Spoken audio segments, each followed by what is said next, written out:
Hey guys, welcome to the review show. My name is Austin. Final Destinations Bloodlines is out in theaters right now, and it's the sixth installment in this franchise. Plagued by a violent and recurring nightmare, a college student heads home to track down the one person who might be able to break the cycle of death and save her family from demise that awaits them all. So up till now, I've never seen any of the Final Destination movies. I sat down the night before watching Bloodlines. I watched all five of them, and I really enjoyed the first one. I actually was shocked how much I actually enjoyed it, and I did not know that it was directed by John Won as well, and even written by him. I think he also directed the third one. I think he had pretty much all involvement with the early three of them, but after that, I don't think he had any much involvement with the franchise as a whole. Speaking of as a franchise as a whole, I'm not too big of the sequels. So after watching the sequels, I'm like going into of this one a little bit hesitant because all the sequels just felt the same, repetitive, overdone. I'm not going to get into any spoilers of this film or even the sequels, but you know how they're going to end, and I don't like that. I like things when they take risks, and the only one that actually caught me off guard and kind of took a bit of a risk was the ending for Final Destination 5. Again, I won't spoil it, but I never thought about how that movie ended until I went back and re-looked, and because I thought it was like a continuity error. There is one continuity error. It's a minor little print, but you know, if you don't notice it, it won't really affect anything. But when you go back and look at the whole entire film, it kind of changes your perspective a tiny bit. And so I kind of give that film a little bit of a bypass. It's still not that great. 4 being my least favorite out of the whole entire franchise, because that one started with the whole 3D thing and I just hated it. What made me really like the first Final Destination film is that of how smart somewhat of the writing is, and there's so much things that you can take away from it that is very clever about somebody cheating death and its death coming back after them.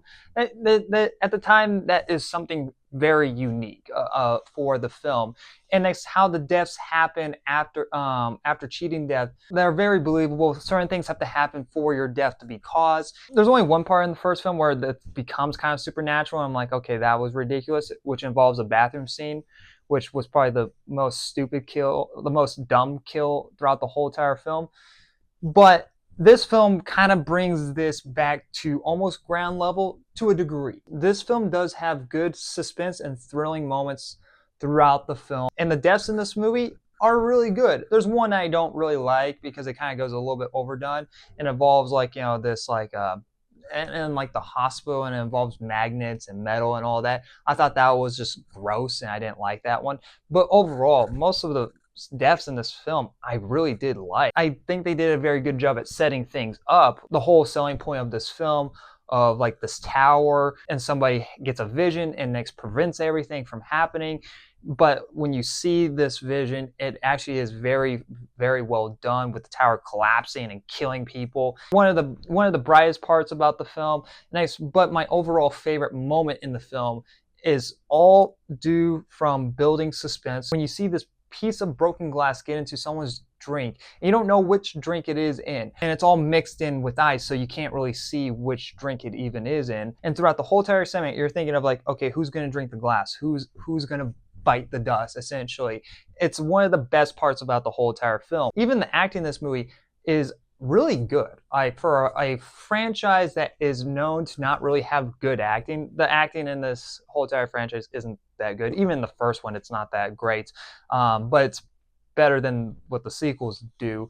But this one blows everything out the water when it comes to the acting. I think the acting is very well done. And even the concept of the film, where you follow a teenage girl who is in college, where she has a dream of her grandma having a vision about her dying and a bunch of other people dying, and she saves them, which leads to the kind of the story of the film, where this grandma lives pretty much a good portion of her life and starts having kids, and death is coming after this family because they are not supposed to really exist, which is a very interesting concept, and I was very kind of intrigued in that way with what the film was going to do with that.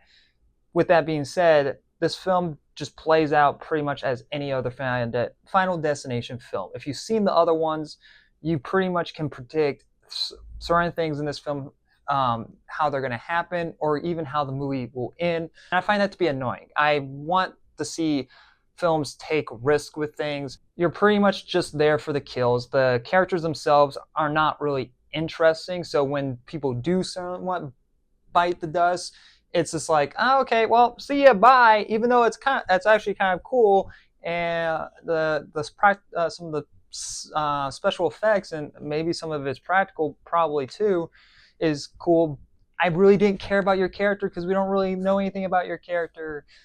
Bye though. And that's where the movie falls for me, even though there's things that I can take away from the film. The characters are not interesting. The movie just has really bad pacing. After the first like setup of the film with the tower and all that, everything after that, it's like it's up and down. Like it's really all over the place.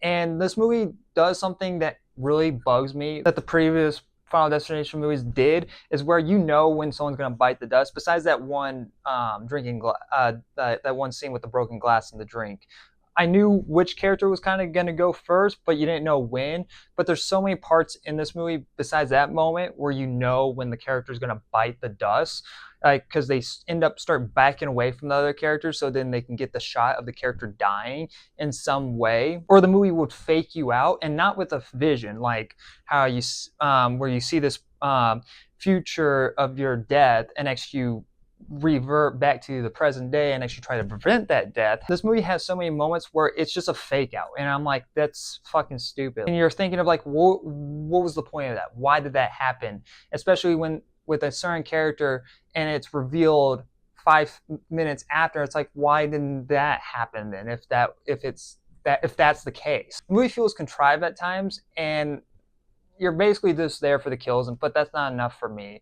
I need to see, especially when you're the 6th film of the franchise, it's time to start innovating and trying to start to expand if you're going to do more films like this. When Final Destination Bloodlines, AC+. Had a good time with it. It is a fun film. It is executed a lot better than the previous sequels. It's probably my 2nd favorite film out of the whole entire franchise, with probably 3 behind it, with 2 after that, and next 5, and next obviously 4.